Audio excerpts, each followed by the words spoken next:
নমস্কাৰ আপোনালোক সকলোকে মোৰ ইউটিউব চেনেল আছাম এক্সাম কৰ্ণাৰলৈ স্বাগতম জনাইছো। বড়োলেণ্ড ইউনিভাৰ্চিটি যি পোষ্ট গ্ৰেজুৱেট এন্ট্ৰেন্স টেষ্ট আছিল তাৰ অনলাইন প্ৰচেছটো আজি দেখুৱাম। তেওঁলোকৰ যিটো ৱেবছাইট আছিলে অপেন কৰি দিয়া নাছিলে, কিন্তু এতিয়া অপেন কৰি দিছে। আপোনালোকে অনলাইন আবেদন কৰিব পাৰিব। আপোনালোকে গুগলত চাৰ্চ কৰাৰ পিছত বড়োলেণ্ড ইউনিভাৰ্চিটি যিটোত পাব http://bunif.edu.in এইটোতে আপোনালোকে ক্লিক কৰিব। ক্লিক কৰাৰ পিছতে যিটো বড়োলেণ্ড ইউনিভাৰ্চিটি অফিচিয়েল ৱেবছাইট হয় সেইটো মানে ডাছবৰ্ডখন খোল খাব। গতিকে আপোনালোকে হয়তো অলপ টাইম লাগে, যিটো অলপ নেটৱৰ্কৰ প্ৰব্লেমৰ কাৰণেও টাইম লাগে, অথবা চাৰ্ভাৰ প্ৰব্লেমৰ কাৰণেও টাইম লাগে। গতিকে আপোনালোকে অলপ ৱেইট কৰিব। ৱেইট কৰাৰ পিছত আপোনালোকে দেখিব তললৈ এনেকৈ স্ক্ৰল ডাউন কৰি আহি থাকিব। অহাৰ পিছত দেখিব importantly PG admission for the season 2025-26 তাতে আপোনালোকে ক্লিক কৰিব। ক্লিক কৰাৰ পিছত বড়োলেণ্ড ইউনিভাৰ্চিটিৰ যিটো স্মাৰ্ট পৰ্টেল আছে পোষ্ট গ্ৰেজুৱেট এন্ট্ৰেন্স টেষ্টৰ কাৰণে, সেইটো আপোনালোকৰ অপেনিং হৈ যাব। আগতে অপেনিং হোৱা নাছিল, অৰ্থাৎ আগতে লিংকো দিয়া নাছিল। গতিকে আপোনালোকে এতিয়া অনলাইন আবেদন কৰিব পাৰিব। ইয়াত আপোনালোকে অহাৰ পিছত যিটো নিউ ৰেজিষ্ট্ৰেশ্যন বটন আছে তাতে ক্লিক কৰিব লাগিব। ক্লিক কৰাৰ পিছত ইয়াত আপোনাৰ নামটো উল্লেখ কৰিব, ডে মান্থ ইয়েৰ, অৰ্থাৎ আপোনালোকৰ যিটো ডেট অফ বাৰ্থ আছে সেইবোৰ উল্লেখ কৰিব। আপোনালোকে ইয়াৰ পৰা চাই মই এইটো জাষ্ট এনেই এটা দি দিছোঁ। গতিকে আপোনালোকে ইয়াৰ পৰা নিজৰ যিটো ডেট অফ বাৰ্থ আছে সেইটো আপোনালোকে চাই ল'ব। তাৰপৰা আহি গ'ল এপ্লিকেণ্ট ইমেইল আইডি, এটা আপোনাৰ ইমেইল আইডি দিব লাগিব। ৰিএণ্টাৰ ইমেইল আইডি, এটা আপোনাৰ যিটো ইমেইল আইডি দিব তাৰ ৰিএণ্টাৰ কৰিব লাগিব। এটা পাছৱৰ্ড দিব লাগিব, reenter password, mobile number, reenter mobile number. এইখিনি দিয়াৰ পিছত যিটো ৰেজিষ্টাৰ বটন আছে তাত ক্লিক কৰিব। ক্লিক কৰাৰ পিছত আপুনি OTP যাব, হয়তো আপোনালোকৰ ইমেইল বা মোবাইললৈ। সেই OTPটো দি আপোনালোকে ৰেজিষ্ট্ৰেশ্যন কৰিব লাগিব। প্ৰথম আপোনালোকে ৰেজিষ্ট্ৰেশ্যন কমপ্লিট কৰি ল'ব লাগিব। ৰেজিষ্ট্ৰেশ্যন কৰাৰ পিছত আপোনালোকৰ মোবাইললৈ OTP যাব আৰু ইমেইললৈ OTP যাব। যিকোনো এটা OTP আপোনালোকে ছাবমিট কৰিলে হ'ল। ছাবমিট কৰাৰ পিছত আপোনালোকৰ যিটো ইমেইল আইডি আৰু পাছৱৰ্ড আছে সেইটো দি লগ ইন কৰিব লাগিব। লগ ইন কৰাৰ পিছত কমপ্লিট ইউৰ প্ৰফাইল কৰিব লাগিব, অৰ্থাৎ আপোনালোকে 3টা ষ্টেপ পাৰ কৰিব লাগিব। 3টা ষ্টেপ পাৰ কৰাৰ পিছতে আপোনালোকৰ হ'ব, অৰ্থাৎ আপোনালোকে প্ৰথমে কমপ্লিট প্ৰফাইল, চিলেক্ট প্ৰগ্ৰেম, তাৰপিছত পে আৰু ৰেজিষ্ট্ৰেশ্যন ফিজ। প্ৰথমে কমপ্লিট প্ৰফাইল কৰি ল'ব লাগিব। গতিকে কমপ্লিট প্ৰফাইলৰ বটনটোত ক্লিক কৰিব লাগিব আপোনালোকে। কমপ্লিট প্ৰফাইলৰ বটনটো ক্লিক কৰাৰ পিছত আপোনালোকৰ সন্মুখত এই তথ্যখিনি অট'মেটিক আহিবই। গতিকে আপোনালোকে এইখিনি দিব নালাগে, খালি আপোনালোকৰ ইয়াত আপোনালোকৰ এপ্লিকেণ্ট যিটো জেণ্ডাৰ আছে সেইটো জেণ্ডাৰটো চিলেক্ট কৰিলেই হ'ল। আপোনালোকৰ জেণ্ডাৰটো মেল ফিমেল যি হয় আপোনালোকে চিলেক্ট কৰি ল'লে হৈ যাব। বাকী এইখিনি যিখিনি আছে সেইখিনি আপোনালোকে তেমে ৰাখিব। তাৰপিছত আপোনালোকৰ তললৈ আহিব, ইয়াত আপোনালোকৰ কেটেগৰীটো আপোনালোকে চিলেক্ট কৰিব। General, OBC, NCL, schedule caste, schedule tribe আৰু EWS। অৰ্থাৎ আপোনালোকে যদি জেনেৰেল হয় তেতিয়া একো নালাগে, OBC NCL হ'লে NCL চাৰ্টিফিকেট দিব লাগিব। তাৰপিছত চিডিউল কাষ্ট হ'লে SC টো দিব। তাৰপৰা চিডিউল ট্ৰাইব হ'লে ST, তাৰপৰা EWS। আৰু যিসকল NCL চাৰ্টিফিকেট নাই, হয়তো তেওঁলোকে হয়তো জেনেৰেল কেটেগৰীত আহিব। অৰ্থাৎ OBC যিসকলৰ NCL চাৰ্টিফিকেট নাথাকিব তেওঁলোকে জেনেৰেল কেটেগৰীটো চিলেক্ট কৰিব লাগিব। কাৰণ ইয়াত OBC কাৰণে এটা অপশ্যন দিছে যে NCL। গতিকে আপোনালোকৰ যদি NCL নাথাকে তেতিয়াহ'লে আপুনি জেনেৰেল কেটেগৰী এপ্লাই কৰিব লাগিব। কাৰণ ইয়াত OBC যিটো NCLৰ বাহিৰে ইটো দিয়া নাই, গতিকে আপোনালোকে NCLটো ক্লিক কৰিব নোৱাৰিলে জেনেৰেলত ক্লিক কৰিব লাগিব। আৰু যিসকলৰ EWS আছে তেওঁলোকে EWSটো ক্লিক কৰিব। তাৰপিছত মেৰিটেল ষ্টেটাছ, মই আপোনালোকে ইয়াত যদি আনমেৰিড দিব, মেৰিট হ'লে মেৰিট, ডিভোৰ্চ, উইডো যি হয় আপোনালোকে উল্লেখ কৰিব। তাৰপিছত আহিলে blood group, O positive, O negative, B positive যি হয় আপোনালোকে ইয়াত উল্লেখ কৰিব। মই O পজিটিভ বা ইয়াৰ পৰা এটা দি দিছোঁ। ইয়াত আপোনালোকৰ মই জেনেৰেলটো নিদিওঁ, ইয়াত আপোনালোকৰ দেখুৱাবৰ কাৰণে OBC বা OBC NCLটোকে ক্লিক কৰিছোঁ। ইয়াত OBC যদি NCL ক্লিক কৰোঁ তেতিয়া আপোনালোকে দেখিছে কেটেগৰী চাৰ্টিফিকেট নম্বৰ, অৰ্থাৎ আপোনালোকৰ ওচৰত থকা যিখন NCL চাৰ্টিফিকেট আছে তাত এটা চাৰ্টিফিকেট নম্বৰ থাকে। অৰ্থাৎ আপোনালোকে যেতিয়া অনলাইন আবেদন কৰে তেতিয়া আপোনালোকৰ চাৰ্টিফিকেটখনৰ কিনাৰতে লিখা থাকে চাৰ্টিফিকেট নম্বৰ বুলি, যিটো আপোনালোকৰ দীঘল ডিজিট, অৰ্থাৎ বহুতকেইটা ডিজিট থাকে। সেই ডিজিট থকা নম্বৰটো আপোনালোকে লিখি দিব লাগিব ইয়াত। অৰ্থাৎ আপোনাৰ যেনেকৈ আছে তেনেকৈ আপোনালোকে দিব লাগিব। কেটেগৰী চাৰ্টিফিকেট ইছুইং ডেট, অৰ্থাৎ আপোনালোকৰ সেই চাৰ্টিফিকেটখন যেতিয়া পাইছিলে সেই চাৰ্টিফিকেটৰ নম্বৰ কাষতে আপোনাৰ ডেটটোও থাকে, সেই ডেটটো আপোনালোকে উল্লেখ কৰিব লাগিব। গতিকে সেইখিনি আপোনালোকে চাব। ইয়াত কৈছে যে OBC central list non creamy category certificate must B ইছুড after, অৰ্থাৎ আপোনালোকে জানুৱাৰীৰ আগতে প্ৰডিউচ হোৱা, জানুৱাৰীৰ পিছত প্ৰডিউচ হোৱা হ'ব লাগিব, অৰ্থাৎ জানুৱাৰীৰ পিছত বনোৱা হ'ব লাগিব, অৰ্থাৎ 2025 চনৰ জানুৱাৰীৰ পিছত বনোৱা NCL চাৰ্টিফিকেট হ'ব লাগিব। গতিকে আপোনালোকে এই চাৰ্টিফিকেট নম্বৰটো তেনেকৈ দিব। তেনেকৈ যদি আমি চাওঁ SC ক্ষেত্ৰতো চাৰ্টিফিকেট নম্বৰ দিবলৈ দিছে। গতিকে আপোনালোকৰ ST তেওঁলোকেও আপোনালোকৰ যি চাৰ্টিফিকেট নম্বৰ আছে সেই চাৰ্টিফিকেট নম্বৰ আপোনালোকে দিব লাগিব। যিসকলৰ ডিজিটেল কৰা আছে ডিজিটেল কৰা চাৰ্টিফিকেট নম্বৰটো দিব, আৰু যিসকলে ডিজিটেল নাই কৰা তেওঁলোকে যিখন অফলাইনত উলিয়াইছে তাতো চাৰ্টিফিকেট নম্বৰ উল্লেখ থাকে, সেই চাৰ্টিফিকেট নম্বৰটো তেওঁলোকে উল্লেখ কৰিব। গতিকে চবৰে তেনেকৈ আপোনালোকৰ আহিছে। তাৰপৰা EWS ক্ষেত্ৰত কিন্তু আপোনালোকৰ চাৰ্টিফিকেট নম্বৰ, ইছুইং ডেট, তাৰপিছত EWS 25 চনৰ জানুৱাৰী মাহৰ পিছত বনোৱা হ'ব লাগিব বুলি উল্লেখ কৰিছে। তাতো আপোনালোকৰ এনুৱেল ফেমিলি ইনকাম কিমান সেইটো আপোনালোকে উল্লেখ কৰিব লাগিব। গতিকে এইখিনি আপোনালোকৰ নিজে নিজে যি কেটেগৰী হয় সেইটো আপোনালোকে বাছি ল'ব। তাৰপিছত আহিলে আপোনালোকৰ are you citizen of India, এইটো আপোনালোকৰ য়েছ ক'ব। তাৰপিছত ৰিলিজনটো আপোনালোকে ইয়াত ক'ব হিন্দুজিম, যি হয় আপোনালোকে উল্লেখ কৰিব। এইখিনি আপোনালোকে দি ল'ব। তাৰপিছত আহিলে আপোনালোকৰ প্লেচ অফ বাৰ্থ ডিটেইলছ, তথা আপোনাৰ নিজৰ গাঁও চহৰ উল্লেখ কৰিব লাগিব। ইয়াত ভিলেজ, টাউন, চিটি যি হয় দিব লাগিব। কাণ্ট্ৰিখন উল্লেখ কৰিব লাগিব, ষ্টেট দিব লাগিব আৰু ডিষ্ট্ৰিক্টটো দিব লাগিব। তাৰপিছত ফেমিলি মাদাৰ্ছ নেমটো দিব লাগিব। ইয়াত মাদাৰ মোবাইল নম্বৰটো দিব লাগিব। যিকোনো এটা মোবাইল নম্বৰ লাগিব, অৰ্থাৎ আপোনাৰ দেউতা বা মাৰ ফোন নাম্বাৰ, মাৰ ফোন নাম্বাৰ এটা হ'লেও দিব লাগিব। যিকোনো এজনৰ ফোন নাম্বাৰ আপোনালোকে কিন্তু ইয়াত দিব লাগিব। ষ্টাৰ মাৰ্ক থকাবোৰ আপোনালোকে দিবই লাগিব। মাদাৰ ক'বচোন আপোনালোকে দিব পাৰে, নিদিলেও নাই, ইয়াত কোনো হেৰি নাই, আপোনালোকে নিদিলেও হ'ব। নট এপ্লিকেবল বুলি দিলেও হ'ব বা আদাৰখিনি দিলেও হ'ব। এইখিনি এপ্লিকেবল নহয়, গতিকে আপোনালোকে দিবও পাৰে, নিদিবও পাৰে, সেইটো আপোনালোকৰ কথা। ইয়াত আপোনালোকৰ দিলেও কথা নাই, নিদিলেও কথা নাই, এইবোৰ নিদিলেও হ'ব। তাৰপৰা মাদাৰ্ছ নেম নিদিলেও হ'ব। ফাদাৰ্ছ নেমটো উল্লেখ কৰিব। ফাদাৰ্ছ মোবাইল নম্বৰ বা মাদাৰ্ছ মোবাইল নম্বৰ যিকোনো এটা নাম্বাৰ দিলেই হয়। ফাদাৰ্ছ অকুপেশ্যনটো আপোনালোকে উল্লেখ কৰিব যি কৰে। ফাদাৰ্ছ কোৱালিফিকেশ্যনটো উল্লেখ কৰিব যি হয়। তেনেকৈ এইখিনি নিদিলেও হ'ব। তাৰপিছত ইয়াত আপোনালোকৰ কম্বাইণ্ড ফেমিলি ইনকাম 1 লাখৰ হ'লে 1 লাখ, 1 লাখৰ পৰা 2 লাখৰ ভিতৰত হ'লে 2 লাখ দিব। যদি আপোনালোকৰ 1 লাখতকৈ তলত হয় তেতিয়াহ'লে 1 লাখ, লেছ দেন 1 লাখ, আৰু 1 লাখৰ পৰা 2 লাখৰ ভিতৰত হ'লে 2 লাখ উল্লেখ কৰিব। ইমাৰ্জেঞ্চি কণ্টেক্ট নাম্বাৰ আপোনালোকে দিব লাগিব। তাৰপিছত আহিলে আপুনি হেভ ইউ এনৰোল ইন বিউ বিষয়, আগতে আপুনি বড়োলেণ্ড ইউনিভাৰ্চিটিত পঢ়িছিলে নেকি? যদি পঢ়িছে তেতিয়াহ'লে য়েছ ক'ব। যদি নাই পঢ়া তেতিয়াহ'লে আপুনি ন' ক'ব। পঢ়িলে কিন্তু আপোনালোকৰ বড়োলেণ্ড ইউনিভাৰ্চিটিৰ যি ৰেজিষ্ট্ৰেশ্যন নাম্বাৰ আছে সেইটো দিব লাগিব। কোনখন কলেজ বা ডিপাৰ্টমেণ্টত পঢ়িছে সেইটো দিব লাগিব। কোনটো প্ৰকল্পত আপুনি ভৰ্তি কৰিছে সেইটো দিব লাগিব। ৰেজিষ্ট্ৰেশ্যন এইটো উল্লেখ কৰি দিব। গতিকে যদি পঢ়িছিলে তেতিয়াহ'লে আপোনালোকে এইখিনি তথ্য ভৰাব। যদি নাই পঢ়া তেতিয়াহ'লে ন' বটনটোতে ক্লিক কৰি ৰাখিব। তাৰপিছত আহিলে person with bench mark disability, ইয়াত এপ্লিকেবল হ'লে দিব, নট এপ্লিকেবল হ'লে নট এপ্লিকেবল বটনটোতে ৰাখিব। যদি এপ্লিকেবল হয় কি হয় সেইখিনি তথ্য দি দিব। তাৰপৰা কাশ্মীৰ মাৰ্কিন এইটো নট এপ্লিকেবল দিব। Prime minister special scholarship scheme Jammu and Kashmir এইটো আপোনাৰ নট এপ্লিকেবল দিব। Children widows of arm force personal যদি হয় আপুনি দিব, যদি নহ'লে নট এপ্লিকেবল দিব। কালচাৰেল এক্টিভিটি কোৱা এটা আছে নেকি? যদি আপুনি মিউজিক, থিয়েটাৰ এইবিলাকৰ যদি কিবা চাৰ্টিফিকেট আছে দিব পাৰে, নাথাকিলে নট এপ্লিকেবল দিব। স্পৰ্টছ কোৱাটাৰ যদি ল'ব বিচাৰে তেতিয়াহ'লে আপোনালোকে য়েছ কৰিলে আপোনালোকে কি স্পৰ্টছ জানে বা তাৰ চাৰ্টিফিকেট থাকিব লাগিব। গতিকে আপোনালোকে এইখিনি দিওঁতে সাৱধান হ'ব। গতিকে যদি আছে তেতিয়াহে দিব, নাথাকিলে আপোনালোকে এই বটনটোত ন' ৰাখিব। তাৰপৰা বেংক ডিটেইলছ দিব লাগিব। আপোনাৰ নিজৰ বেংক ডিটেইলছ দিব লাগিব। যদি আপোনাৰ নিজৰ বেংক ডিটেইলছ নাথাকে তেতিয়াহ'লে আপোনালোকৰ মা দেউতা যিকোনো এজনৰ বেংক ডিটেইলছ দিলেই হ'ল। গতিকে আপুনি এইখিনি চাই ল'ব। গতিকে এইখিনি আপোনালোকে তথ্যখিনি পূৰাব। Bank account holder name, account number, confirm account number, name of the bank, bank ব্ৰাঞ্চটো অট'মেটিক আপুনি ইয়াৰ IFSC কোডটো দি দিয়া মতে হয়তো লৈ ল'ব পাৰে, নহ'লে আপুনি বাছনি কৰি দিব লাগিব। তাৰপৰা নিজৰ এড্ৰেছ যদি কৰস্পণ্ডেণ্ট এড্ৰেছৰ পাৰ্মানেণ্ট এড্ৰেছ ছেম হয় আপোনালোকে তথ্যখিনি লিখি দিব। আপোনালোকৰ কাণ্ট্ৰি এবাৰ চিলেক্ট কৰিব ইণ্ডিয়া বুলি। ইয়াত আপোনালোকৰ ইণ্ডিয়া বুলি চিলেক্ট কৰিব।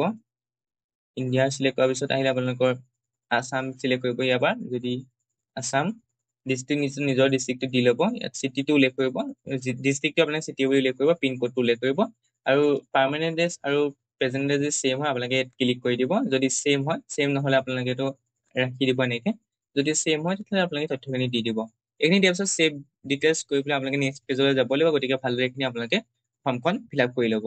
তাৰপিছত আহিলে আপোনালোকৰ আদাৰ ডিটেইলছ। আদাৰ ডিটেইলছক সুধিছে do you have any illness which require continuous emergency medical attention, যদি হয় য়েছ ক'ব, নহ'লে ন' ক'ব। Do you have NCC certificate, যদি NCC চাৰ্টিফিকেট আছে য়েছ ক'ব। আৰু কোন টাইপৰ চাৰ্টিফিকেট আছে সেইটো উল্লেখ কৰিব লাগিব। যদি নাই তেতিয়া আপোনালোকে ন' ৰাখিব। হেভ ইউ NSS কেম্পত আপোনালোকে পাৰ্টিচিপেট কৰিছিল নেকি? যদি কৰিছে য়েছ ক'ব, নহ'লে আপোনালোকে ন' ক'ব। Are you ward of university employ father mother working in Bodoland university, আপোনালোকৰ মা দেউতা কোনোবা বড়োলেণ্ড ইউনিভাৰ্চিটিত কাম কৰে নেকি? যদি কৰে য়েছ ক'ব, নহ'লে ন' ক'ব। আপুনি লেংগুৱেজ কি জানে সুধিছে। ইংলিছ, যদি ৰিডিং কৰিব জানে, ৰাইটিং কৰিব জানে, স্পিকিং কৰিব জানে তেতিয়াহ'লে তিনিটাৰে ৰাখিব। যদি দুটা জানে এটা এনেকৈ ৰাখি দিব। তিনিটা জানে তিনিটাই দিব। হিন্দীও তেনেকৈ যদি আপুনি ৰিডিং, ৰাইটিং, স্পিকিং তিনিটা কৰিব জানে তিনিটাতে ৰাখিব। আদাৰ ক্ষেত্ৰত আপোনালোকে আছামিজ দিব পাৰে। তেনেকৈ আছামিজ ৰিডিং কৰিব জানে, ৰাইটিং, স্পিকিং তিনিটা কৰিব জানে দিব। আদাৰ লেংগুৱেজ আৰু বেলেগো দিব পাৰে আপুনি, সেইটো আপুনি দি পেলাই এনেকৈ দিব। তেনেকৈ কৰি পেলাই ছেভ ইন বটনটোত আপোনালোকে ক্লিক কৰিব। এইখিনি প্ৰিভিউ আহিব। প্ৰিভিউ কৰাৰ পিছত আকৌ প্ৰচিড টু নেক্সট বটনত ক্লিক কৰিব। প্ৰচিড টু নেক্সট বটনত ক্লিক কৰাৰ পিছত আহিলে আপোনালোকৰ ডকুমেণ্ট আপলোড ক্ষেত্ৰত আপোনালোকে ইয়াত চাব ইয়াত ইনষ্ট্ৰাকশ্যনখিনি পঢ়ি যাব।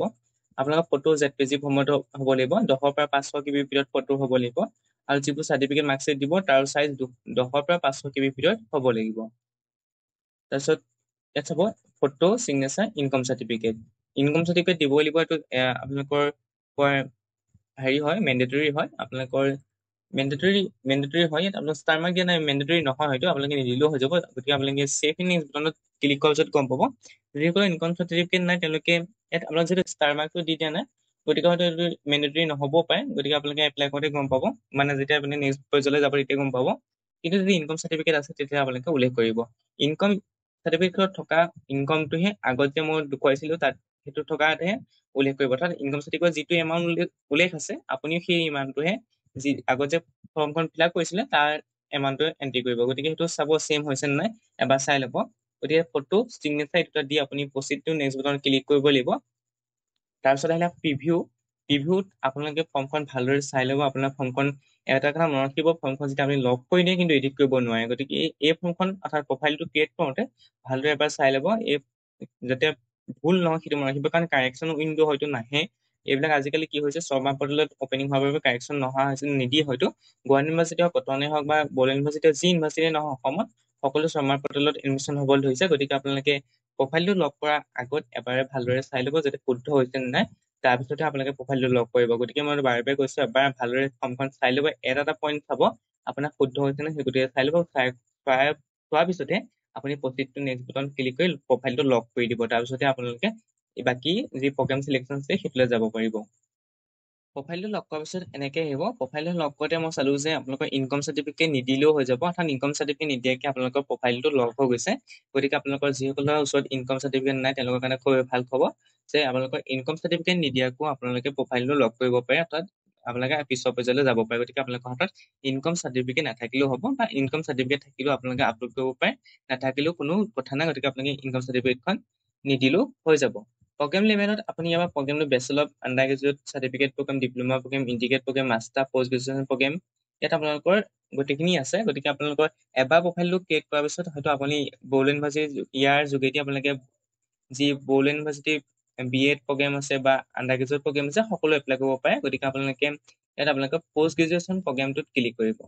কোনটো প্ৰগ্ৰেমৰ কাৰণে আপুনি এন্ট্ৰেন্স এক্সাম দিব সেইটো এবাৰ চাই ল'ব। ইয়াত আপুনি কোনটো প্ৰগ্ৰেমৰ কাৰণে দিব বিচাৰিছে, ইয়াত আপোনালোকৰ সকলো ছাবজেক্ট উল্লেখ কৰা আছে, Assamese, Bodo, economics, education, English, geography, history, philosophy, political science, Sanskrit সকলো আছে। আপুনি কোনটো কাৰণে দিব, botany, chemistry, geography, physics, zoology, যিটো আপোনালোকৰ আছে সেইটো চাই ল'ব। এটা আপোনালোকৰ কৈছে শুনিব, মই এনে এটা ছাবজেক্ট দেখুৱাইছোঁ আপোনালোকৰ BSc honours in zoology 50% marks, relaxation of marks, candidate for the reserve quarter SC ST shall be given 5%। অৰ্থাৎ যিসকল ছাত্ৰ ছাত্ৰী SC আৰু ST পৰা বিলং কৰে তেওঁলোকৰ হাতত যদি 50% মাৰ্কছ নাথাকে তেতিয়াহ'লে তেওঁলোকৰ 45% মাৰ্কছ থাকিলেও এই এন্ট্ৰেন্স এক্সাম দিব পাৰিব। কিন্তু জেনেৰেলৰ ক্ষেত্ৰত আৰু OBC ক্ষেত্ৰত 50% মাৰ্কছ পুৰা লাগিব। 1% কম হ'লে, পইণ্টত কম হ'লেও আপোনালোকে এপ্লাই কৰিব নোৱাৰে। গতিকে আপোনালোকৰ SC ST কাৰণে ৰিলেক্সেশ্যন আছে, কিন্তু OBC আৰু জেনেৰেলৰ কাৰণে ৰিলেক্সেশ্যন নাই। গতিকে আপোনালোকৰ 50% মাৰ্কছ প্ৰয়োজন হ'বই। গতিকে এইটো এলিজিবিলিটি ক্ৰাইটেৰিয়াটো আপোনালোকে এবাৰ চাই ল'ব। তাৰপিছত প্ৰচিড টু নেক্সট বটনত ক্লিক কৰিব। প্ৰচিড টু নেক্সট বটনত ক্লিক কৰাৰ পিছত আহিছে ইয়াত হেডকোৱাৰ্টাৰ ৰিজনেল চেণ্টাৰ, অৰ্থাৎ আপুনি কোনটোত পঢ়িব বিচাৰিছে ইয়াত সুধিছে। এইটো এটা মনত ৰাখিব, ইয়াত আপোনালোকৰ হয়তো এটাহে চিলেক্ট কৰিব পাৰিব। হয়তো এবাৰ চাই লওঁ, ডিপাৰ্টমেণ্ট অফ জুলজি মই বড়োলেণ্ড ইউনিভাৰ্চিটি দিছোঁ, হয় এটাহে চিলেক্ট কৰিব পাৰিব। কিন্তু আপোনালোকৰ ইয়াতে আপোনালোকৰ দুটা আহিছে। ধৰি লওক আপোনালোকৰ এতিয়া কি হৈছে, বহুত কলেজে এতিয়া বড়োলেণ্ড ইউনিভাৰ্চিটি হওক বা গুৱাহাটী ইউনিভাৰ্চিটি হওক বহুত কলেজে PG কোৰ্চ অফাৰ কৰে। তেওঁলোকৰ PG কোৰ্চত পঢ়িব পাৰে, অৰ্থাৎ আপুনি ইউনিভাৰ্চিটি চিট নাপালে সেই কলেজবিলাকত PG কোৰ্চটো কৰিব পাৰে। সেইকাৰণে এইবাৰ কি কৰিছে তেওঁলোকে একেখন ফৰ্মতে তেওঁলোকৰ যি PG কোৰ্চ আছে দি দিছে, অৰ্থাৎ কলেজবিলাকত বেলেগ বেলেগকৈ এপ্লাই কৰিব নালাগে, ইয়াতে আপোনালোকে এপ্লাই কৰিব পাৰিব। এতিয়া জুলজি ছাবজেক্টটো আনন্দৰাম বৰুৱা একাডেমিক ডিগ্ৰী কলেজতহে আছে। গতিকে তেওঁলোকে দুটা ওলাই গৈছে, এটা হৈছে department of zoology Bodoland university আৰু এটা হৈছে Anandaram Baruah academic degree college. এই দুখনতে আপোনালোকৰ এই দুটা কোৰ্চ আছে। গতিকে আপোনালোকে যিকোনো এটা চিলেক্ট কৰিব পাৰে ডিপাৰ্টমেণ্ট অফ জুলজি। এতিয়া আপোনালোকে এইখিনি ক'লোৱে ইতিমধ্যে। তাৰপিছত আহিলে please select Euro view PG exam centre, অৰ্থাৎ আপুনি এক্সাম চেণ্টাৰটো ক'ত দিব উল্লেখ কৰিছে। কোকৰাঝাৰ কাজলগাঁও, মুছলপুৰ, তামোলপুৰ, ওদালগুৰি। অৰ্থাৎ আপোনালোকৰ চেণ্টাৰকেইটা আপাৰ আছামৰ ফালে নাই, গতিকে আপোনালোকৰ যিখন ছাত্ৰ ছাত্ৰীয়ে আপাৰ আছামৰ পৰা দিম বুলি ভাবিছে তেওঁলোকে এইকেইটা চেণ্টাৰ কোনোবা এটা চিলেক্ট কৰিব লাগিব নিশ্চয় ওচৰৰ পৰাই, যাতে কোকৰাঝাৰ, কাজলগাঁও, মুছলপুৰ, তামোলপুৰ, ওদালগুৰি। যিসকলৰ তামোলপুৰ, ওদালগুৰি এই দুটাত নিশ্চয় ওচৰ হয়, গুৱাহাটীৰ পৰা ওচৰ হয়, তেওঁলোকে গুৱাহাটীৰ পৰা ওচৰ হয়, গতিকে এই দুটা চিলেক্ট কৰিব পাৰে, তামোলপুৰ বা ওদালগুৰি যিকোনো এটা হ'লেই হ'ল। আপোনালোকে এনে চিলেক্ট কৰিব। তাৰপিছত চিলেক্টটোত আপোনালোকে 2 নম্বৰত ভৰাব লাগিব। অৰ্থাৎ প্ৰথমটোত যদি নহয় তেতিয়া আপোনালোকে 2 নম্বৰটোত হয়তো আপোনাৰ এক্সাম চেণ্টাৰ পৰিব পাৰে। তেনেকে 3 নম্বৰটো আপুনি চিলেক্ট কৰিব পাৰে, যিটো হয় আপোনালোকে চিলেক্ট কৰিব। তেনেকে কৰাৰ পিছত আপোনালোকে কি কৰিব, প্ৰচিড বটনত ক্লিক কৰিব। প্ৰচিড বটনত ক্লিক কৰাৰ পিছত এইখিনি আহিব, অট'মেটিক আহি যাব। তাৰপিছত আহিলে আপোনালোকৰ নেক্সট বটনত আহিব আপোনালোকৰ ইয়াত কৈছে চিলেক্ট এপ্লিকেবল এলিজিবিলিটি ক্ৰাইটেৰিয়া। আপোনালোকে এইটোত ক্লিক কৰিব লাগিব, যে আপোনাৰ এইখিনি আছে সেইটো আপুনি ইয়াত ক্লিক কৰিব লাগিব। তাৰপৰা আহিলে ক্লাছ 10ৰ ডিটেইলছখিনি। ক্লাছ 10ৰ ডিটেইলছৰ ক্ষেত্ৰত আপোনালোকৰ ইয়াত ক্লাছ 10ৰ পাছিং ইয়াতো দিব লাগিব, কোন চনত পাছিং কৰিছে এইটো ইয়াত উল্লেখ কৰিব আপোনালোকে।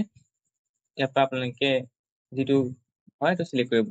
তাৰপৰা ক্লাছ 10ৰ পাৰ্চেণ্টেজটো উল্লেখ কৰিব, যি পাইছে মই 200% দিছোঁ। ক্লাছ 10ৰ ডিভিজনটো উল্লেখ কৰিব। ক্লাছ 10ৰ স্কুলখনৰ নামটো উল্লেখ কৰিব, আপোনাৰ স্কুলখনৰ নামটো কি আছিলে, মই এনে XYZ বুলি দি দিছোঁ। ক্লাছ 10ৰ বৰ্ড সেৱা দিব। ক্লাছ 10ৰ ছাবজেক্টখিনি, গোটেই ছাবজেক্টখিনি আপোনালোকে লিখি দিব লাগিব, যি পঢ়িছিলে আপোনালোকে ইয়াত উল্লেখ কৰিব লাগিব। গতিকে আপোনালোকে ইয়াত যি ছাবজেক্ট পঢ়িছিলে গোটেইখিনি ছাবজেক্ট আপোনালোকে ভালকে লিখি দিব লাগিব। যেনেকে 6টা ছাবজেক্ট আছিলে, জেনেৰেল মেথমেটিক্সৰ পৰা ধৰি, গতিকে আপোনালোকে এইখিনি উল্লেখ কৰিব লাগিব। যেনে জেনেৰেল চাইন্স আছিলে আপোনালোকৰ, এইখিনি আপোনালোকে দিব লাগিব। জেনেৰেল চাইন্স আছিলে, জেনেৰেল চাইন্সো আপোনালোকে জেনেৰেল চাইন্স বুলি লিখিব লাগিব।